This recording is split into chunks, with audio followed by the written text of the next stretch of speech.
So now suppose I still want to use the git checkout command to switch branches or switch back to a previous commit, but now say I've made some changes to my demo.r file.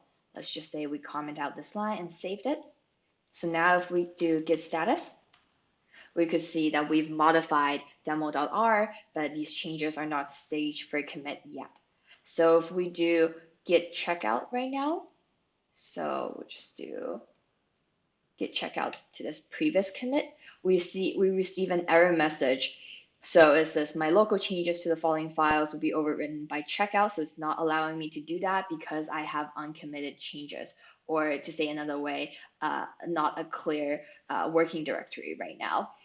So this is where the git stash command would come in handy. So git stash just means that I could temporarily store away these local changes that I have, and I could have them back in some future point. So here the git stash command is just saving it on some internal stack right now. And let's see, so if we see the file right now, we see that the changes that we made to this particular line is gone. And now we could actually try to check out to this previous commit that we have. And so suppose now we want to switch back to the master branch.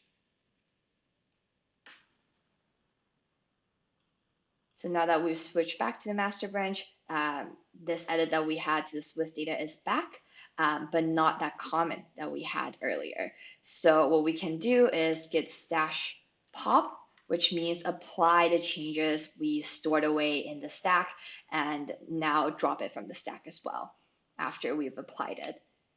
So here, if we go back, we see that our changes back. And now we can actually go ahead and commit it.